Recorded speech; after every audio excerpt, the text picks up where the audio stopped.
Pemirsa, Anda kembali menyaksikan laporan 8 pagi Garuda TV. Lembaga Survei Indeks Data Nasional atau IDN merilis hasil survei terkait pemilihan Gubernur Jawa Tengah 2024. Hasilnya nama Ketua DPD Partai Gerindra Jawa Tengah, Sudaryono, masuk 3 besar di Bursa Pilkada Jateng yang akan digelar November mendatang.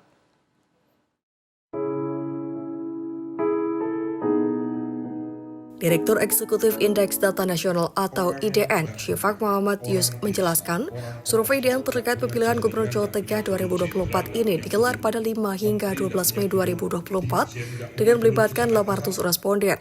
Menurutnya, segmentasi dari survei ini adalah wong cilik dan anak muda di Jawa Tengah. Dalam survei ini, beberapa nama tokoh untuk segmen wong cilik di Jawa Tengah, diantaranya Kapolda Jawa Tengah Irjen Ahmad Lutfi, Bupati Kendal Diko Ganinduto, mantan Wali Kota Semarang Hendrar Prihadi, Ketua DPD Partai Gerindra Jawa Tengah Sudaryono, mantan Wakil Gubernur Jawa Tengah Taj Yassin Maimun atau Gus Yassin, dan Sudirman Said.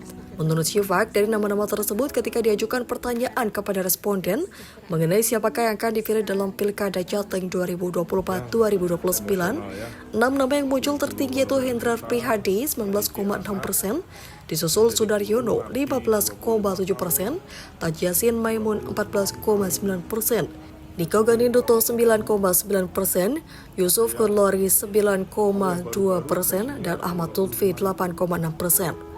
Sementara untuk segmen anak muda, 3 nama teratas yang muncul sama dengan segmen wong cilik, yakni Hendrar Prihadi 18,7%, disusul Sudaryono 15,2%, dan Taj Yassin Maimun 12,2%. Sedangkan untuk kalangan anak muda, Syifaq menyebut sifat kepemimpinan yang harus dimiliki gubernur adalah jujur dan bisa dipercaya sebanyak 7%. Sedangkan untuk kalangan anak muda, Syifaq menyebut sifat kepemimpinan yang harus dimiliki gubernur adalah jujur dan bisa dipercaya sebanyak 17%, merakyat 13%, dan pintar atau cerdas sebanyak 9%.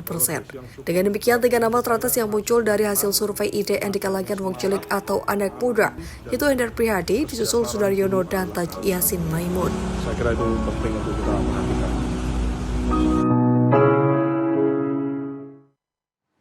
Dan untuk mengetahui lebih jauh mengenai tingkat elektabilitas serta peluang kemenangan Ketua DPD Partai Gerindra Jawa Tengah Sudaryono di Pilgub Jawa Tengah 2024, kita sudah terhubung dengan Direktur Eksekutif Indeks Data Nasional atau IDN, Syifaq Muhammad Yus melalui sambungan aplikasi Zoom. Halo, apa kabar Pak Syifaq? Selamat pagi.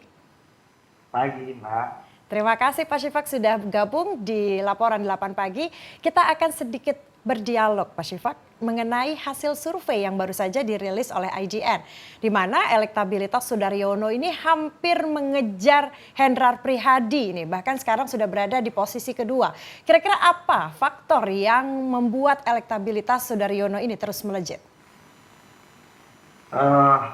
Yang pertama itu pasti terkait dengan Pilpres kemarin, di mana kita tahu dan Sudaryono ini merupakan tim utama kemenangan Prabowo Gibran di Pilpres di Provinsi Jawa Tengah. Karena selisih suara Prabowo dan Ganjar itu cukup sangat signifikan, itu sekitar 7 juta suara. Maka kemudian aksi-aksi belusukan yang dilakukan Sudaryono inilah yang kemudian mengerek popularitas dari Sudaryono. Baik. Itu. Baik, Pak Syifaq, kira-kira apa saja sih maksudnya kepribadian atau ketokohan apa yang dibutuhkan pemimpin di Jawa Tengah? Yang pertama tentu hal utama yang harus dimiliki pemimpin Jawa Tengah adalah mampu menjawab persoalan-persoalan yang ada di Jawa Tengah.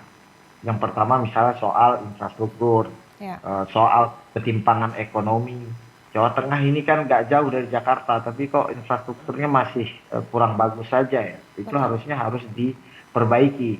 Yang kedua juga soal ketimpangan ekonomi yang masih dirasakan banyak pihak. Karena itu terpotret dalam survei kita bahwa banyak masyarakat yang memang sebenarnya puas terhadap kinerja gubernur sebelumnya, tetapi masih merasakan ada ketimpangan ekonomi. Nah, yang kemudian yang harus dimiliki oleh pemimpin Jawa Tengah ke depan adalah soal keberpihakan terhadap anak muda ya, karena sangat signifikan. Ya. Angka anak muda itu ada 40%-an lebih yang ada di Jawa Tengah. Nah, ini harus mampu diwakili oleh sosok kandidat ke depan. Baik, seperti yang tadi Anda sampaikan bahwa keterwakilan anak muda ini begitu penting begitu ya. Maka dari itu ini kan survei dilakukan terhadap segmen Wong Cilik dan anak muda ini sebanyak 800 responden. Apakah suara Wong Cilik dan anak muda ini sudah bisa cukup dikatakan mewakili suara seluruh masyarakat di Jawa Tengah? Oh, sudah pasti dong. Survei kita itu kan 800 responden dengan multi-stage random sampling. Itu yang kita potret memang anak muda dan wong cilik. Nah, tapi ini walaupun sudah keluar nama-nama Hendra Prihadi, Sudaryono, Tad Yassin, Dikuk dan Kapolda Jawa Tengah Pak Ahmad Lutfi, tapi ini bukan berarti kemudian angkanya tidak akan berubah. Karena memang mayoritas masih mengatakan masih ada kemungkinan berubah pilihan. Apalagi di segmen anak muda, Mbak. Di segmen anak muda itu 50% lebih mengatakan bahwa pilihan mereka belum valid, belum solid maksudnya. Karena masih bisa berubah tergantung nanti bagaimana kemudian program calon gubernur. Yang kedua bagaimana kemudian tim calon gubernur tersebut dalam meramu strategi kampanye sehingga menarik minat terhadap anak muda. Karena kalau kita lihat hasil potret survei, insya Allah angka golputnya rendah di Jawa Tengah. Baik, Pak Syifaq, ini Sudaryono ini merupakan calon gubernur Jawa Tengah, ini kan dari Partai Gerindra. Bahkan dirinya juga mengklaim bahwa beliau maju ke Pilkada Jawa Tengah atas perintah Pak Prabowo, Presiden terpilih. Nah, maka dari itu dengan dukungan penuh dari Presiden terpilih, apakah ini akan mampu meningkatkan elektabilitas Sudaryono?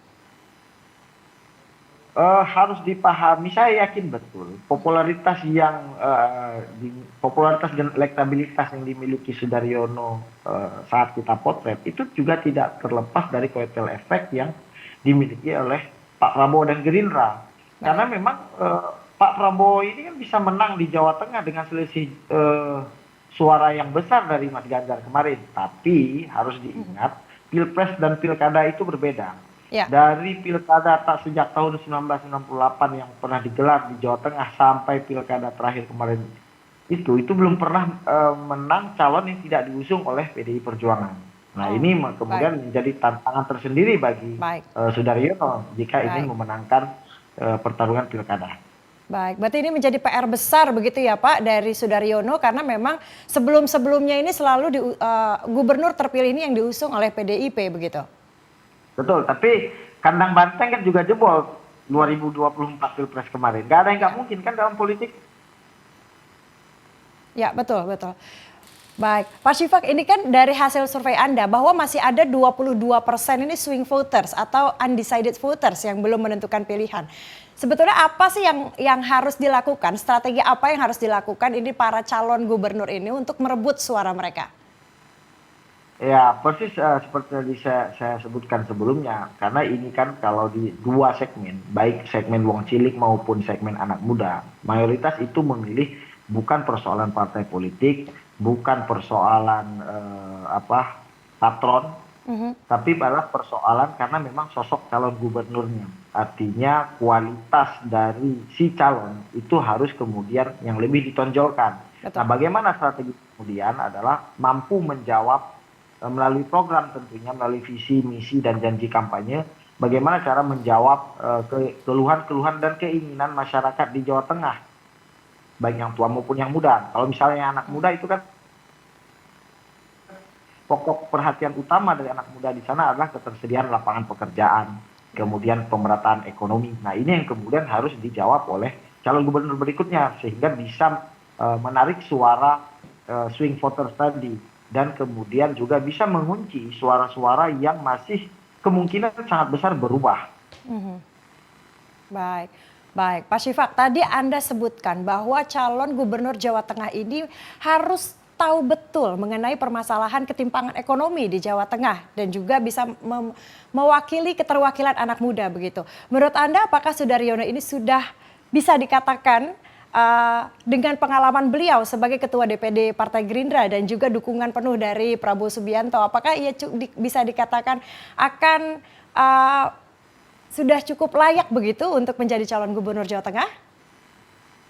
Iya pasti layak, makanya masuk kemudian nama Sudaryono ini masuk dalam 5 besar. Ya. Cuman ya Ya. itu tadi kan pertarungan masih jauh, pertarungan masih panjang. Kalau kemudian terlena ya ketinggalan kereta, tapi kemudian kalau ada usaha-usaha yang lebih konkret, lebih masif yang dilakukan terus di lapangan, saya yakin atau tidak ada yang mustahil bahwa bisa saja Sudaryono bisa menjadi gubernur Jawa Tengah ke depan, apalagi disupport penuh oleh Pak Prabowo Subianto.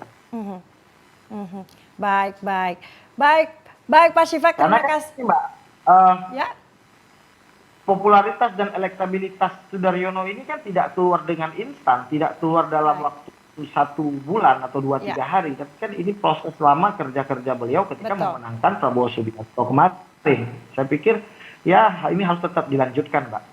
baik. Menurut Anda siapa nih yang cocok jadi wakilnya Pak Sudar? Ya boleh saja dicoba dikawinkan dengan PDI Perjuangan juga boleh, dikawinkan dengan Golkar juga boleh, atau dikawinkan dengan anggota DPD terpilih Tas Yassin juga boleh, siapa aja boleh, karena saya sangat yakin bahwa itu tergantung siapa gubernurnya. Baik, kita lihat saja nanti ya di Pilkada Jawa Tengah di November mendatang. Terima kasih Pak Syifak atas dialog kita pada pagi hari ini. Terima kasih, salam sehat dan sampai jumpa. Terima kasih.